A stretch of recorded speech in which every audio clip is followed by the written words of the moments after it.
Hello guys, मैं सुरेश हमारे YouTube channel SK agriculture point में आपका स्वागत करता हूं। और हम पढ़ रहे थे प्लांट न्यूट्रिशन के बारे में, यानी पादप पोषक तत्व के बारे में। तो इसमें हमने इसका वर्गीकरण है और थोड़ी सामान्य जानकारी है और उसकी आवश्यकता के सिद्धांत के बारे में पढ़ लिया था। तो अब हम आगे स्टार्ट करने जा रहे हैं, यानी कि पौधों में पोषक तत्वों का क्या रोल होता है, उसकी कमी के लक्षण क्या होते हैं, ये पौधों में क्या क्या कार्य करते हैं, इसके बारे में हम आगे जानकारी लेंगे। तो हम स्टार्ट करते हैं। चलो हमारे वीडियो को, अगर आपको वीडियो पसंद आए तो लाइक कीजिए और चैनल को सब्सक्राइब कीजिए। तो हम यानी कि पहले पोषक तत्वों के कार्य की कमी के लक्षण, कार्य में कमी के लक्षण पढ़ेंगे, यानी पौधों में पोषक तत्व की क्या कार्य होते हैं और क्या कमी के लक्षण प्रदर्शित करता है। ठीक है, तो यानी कि सबसे पहले हम पढ़ेंगे यानी कि मुख्य पोषक तत्व होते हैं एनपीके, उनके बारे में। उसके बाद में नेक्स्ट पढ़ेंगे हम कैल्शियम, मैग्नीशियम और कैल्शियम, मैग्नीशियम, सल्फर है आदि, यानी सूक्ष्म पोषक तत्व भी है उनके बारे में। तो हम पहले मुख्य पोषक तत्व के बारे में जानकारी लेते हैं। फर्स्ट है हमारा नाइट्रोजन। यानी नाइट्रोजन है क्या, कि नाइट्रोजन है एक पोषक तत्व, मुख्य पोषक तत्व के अंतर्गत आता है। ठीक है, यह फसलों के लिए बहुत ही महत्वपूर्ण होता है।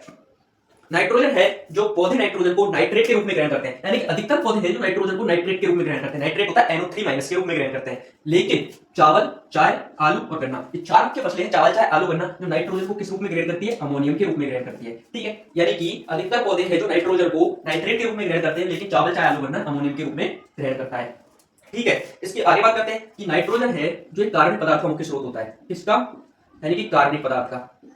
नाइट्रोजन कार्बनिक पदार्थ का मुख्य स्रोत होता है, ये बात है। सेकंड पॉइंट, यानी कि आपसे पूछ ले कि मुख्य स्रोत कौन है, यानी कि कार्बनिक पदार्थ का मुख्य स्रोत होता है वो नाइट्रोजन होता है। ठीक है, उसी तत्वों में बात की जाए तो नेक्स्ट है कि स्वस्थ पौधे को कितने नाइट्रोजन की आवश्यकता होती है। जैसे कि हमें एक स्वस्थ पौधा है जिसको नाइट्रोजन की कितनी आवश्यकता होती है। एक स्वस्थ पौधे को 1 से 5% नाइट्रोजन की आवश्यकता होती है। नाइट्रोजन की, नहीं, एक स्वस्थ पौधे में कितना नाइट्रोजन पाया जाता है, 1 से 5% नाइट्रोजन पाया जाता है।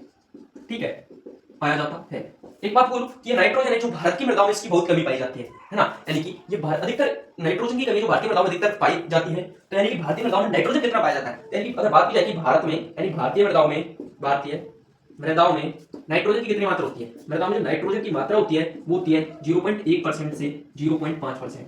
ठीक है, यानी कि भारतीय मृदाओं में नाइट्रोजन पाया जाता है वो 0.1% से 0.5% के बीच में पाया जाता है। ठीक है, ये हो गई नाइट्रोजन के बारे में थोड़ी बहुत सामान्य जानकारी। यानी कि नाइट्रोजन पौधे किस रूप में ग्रहण करते हैं, नाइट्रेट के रूप में। चावल, चाय, बनना है जो अमोनियम के रूप में ग्रहण करते हैं। कार्बनिक पदार्थ का मुख्य स्रोत होता है नाइट्रोजन। नाइट्रोजन एक स्वस्थ पौधे में 1 से 5% पाया जाता है और भारतीय मृदाओं में अक्सर इसकी कमी पाई जाती है। तो नाइट्रोजन की मात्रा भारतीय मृदाओं में देखी जाए तो 0.1% से 0.5% पाई जाती है। ठीक है, अभी हमने देखिए, अब इसके आगे देखेंगे कि नाइट्रोजन का पौधों में रोल क्या होता है, यानी कि पौधों में इसके कार्य क्या होते हैं, पौधों में भूमिका क्या निभाता है। तो हम देखते हैं यानी कि नाइट्रोजन के कार्य।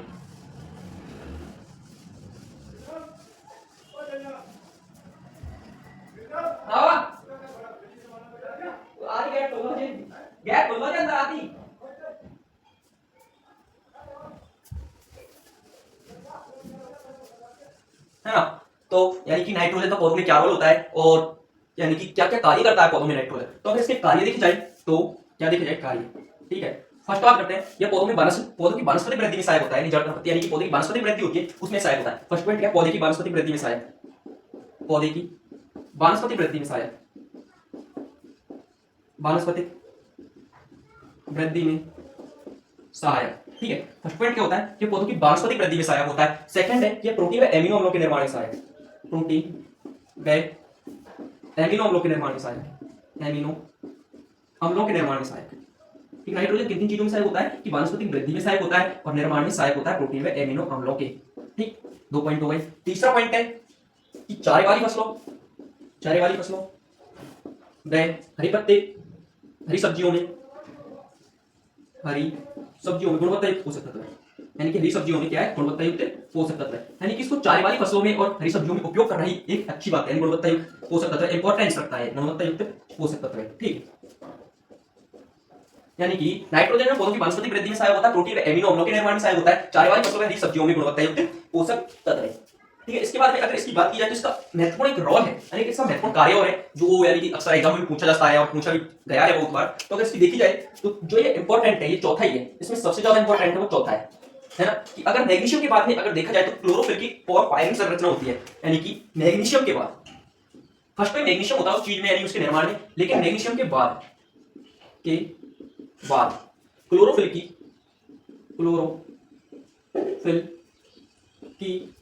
पोरफायरिन संरचना के निर्माण में सहायक, संरचना के निर्माण में सहायक।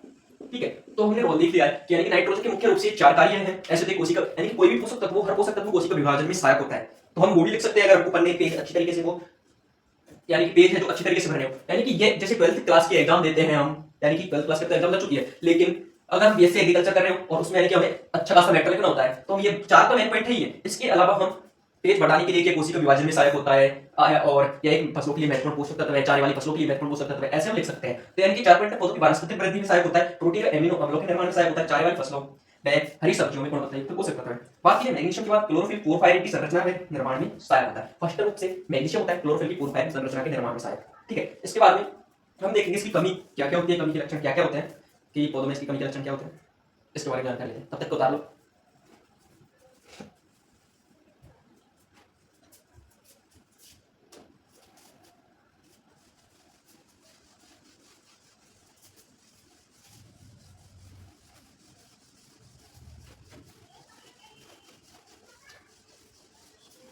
बात की जाए अगर इसकी कमी, नाइट्रोजन की कमी, ठीक है, तो फर्स्ट है पौधों की पत्तियां पीली पड़ जाती है। पौधों की पत्तियां पीली पड़ जाती है, पीली पड़ जाना और डी आकार में परिवर्तित हो जाना, परिवर्तित हो जाना, परिवर्तित हो जाना। ठीक है, क्या होता है कि नाइट्रोजन की अगर अक्सर कमी देखी जाए पौधों की पत्तियों में, तो यानी कि नाइट्रोजन की कमी मुख्य रूप से पुरानी पत्तियों में और निचली पत्तियों में पाई जाती है। नाइट्रोजन की कमी से पौधों की पत्तियां जो पीली पड़ जाती है और पत्ती है जो बी आकार में परिवर्तित हो जाती है। ठीक है, ये मुख्य कमी है, इसकी जो मुख्य कमी है ये है। अगर आपसे पूछा जाए कि फूलगोभी का बटनिंग रोग किसकी कमी से होता है, फूलगोभी का बटनिंग रोग, बटनिंग बटनिंग रोग है वो नाइट्रोजन की कमी से होता है। यानी कि फूलगोभी का बटनिंग रोग भी नाइट्रोजन की कमी से होता है। फसलों का स्टार्वेशन रोग है जो भी नाइट्रोजन की कमी से ही होता है। फसलों का स्टार्वेशन रोग, फसलों का स्टार्वेशन रोग, स्टार्वेशन रोग, यानी कि फूलगोभी का बटनिंग रोग और स्टार्वेशन रोग फसलों का ये नाइट्रोजन की कमी से होता है। अगर इसको आगे भी बीएससी एग्रीकल्चर के माध्यम से लिखा जाए, यानी कि हमें ज्यादा मैटर लिखना होता है, तो उसके लिए लिखा जाए तो इसमें लिखना है वानस्पतिक वृद्धि रुक जाती है, वानस्पतिक वृद्धि रुक जाती है। ठीक है, पौधे बौने रह जाते हैं, पौधे बौने रह जाते हैं, जीवन चक्र पूरा नहीं कर पाते, जीवन चक्र पूरा नहीं कर पाते। ठीक है, ये हम आगे बढ़ा के भी लिख सकते हैं, लेकिन अगर देखा जाए तो मेन तो तीन ही है। अगर jet CUET and competition exam के हिसाब से देखा जाए तो मेन तीन है। ठीक है, लेकिन हम अगर उसके हिसाब से लिखे बीएससी एग्रीकल्चर के माध्यम से, तो वो ऐसे लिखना होगा क्योंकि सेमेस्टर में भी थोड़ा बढ़ा के लिखना पड़ता है।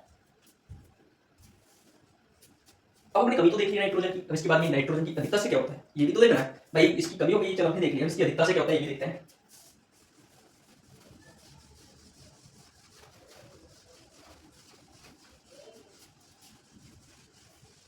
कमी के लक्षण हो गए, अब देखते हैं अधिकता के लक्षण। अधिकता, अधिकता से होता क्या है?